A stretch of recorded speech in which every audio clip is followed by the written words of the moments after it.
Birbhum portal. সেটা আমি না বলে ওটা আপনারা বললে মনে হয় ভালো হয়।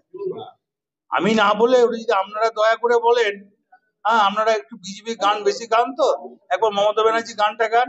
আপনার বাড়িতে তো লক্ষ্মী ভান্ডার ঢোকে, স্বাস্থ্যসাথী কার্ড ঢোকে, আপনি না নেন, আপনার বাড়ির লোক তো নিয়েছে। 86টা প্রকল্প, তো আপনার বাড়িতে 10টা প্রকল্প আছে, তো ওই গুণটা আপনারা গান না।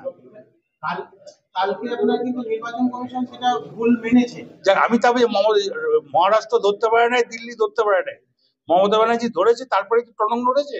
সেটা আমার সাংবাদিক বন্ধুরা যদি বলে আরো ভালো। আমাদের নেত্রী আমরা বললো, আমরা সবসময় ভালো বলবো, আমরা তো খারাপ বলবো না। ওটা আপনাদের মুখ দিয়ে বেরোলে ভালো হয়।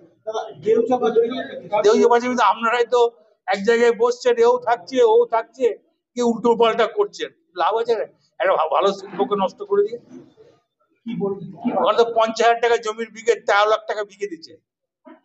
কি বার্তা দেবেন আপনি? কি বার্তা? কোনো বার্তা দেবো না। দাদা, গোয়েন্দা রিপোর্টে একটা দেখা গেছে যে ওখানে মাওবাদী ছায়া রয়েছে, সেই বিষয়ে কোন টিভি? NK TV. হ্যাঁ, এনকে টিভি বাংলা। তোমরা কোনো তদন্ত করে পেয়েছো না? আজকে বেরিয়েছে সমস্ত তোমাদের টিভি তদন্ত করেছে কি? আজকে বেরিয়েছে সব জায়গায়। তা বলছি না রে ভাই, তোমাদের টিভি কি তদন্ত করেছে? তাহলে আগে তোমাদের টিভিকে তদন্ত করে তুমি প্রশ্নটা করো।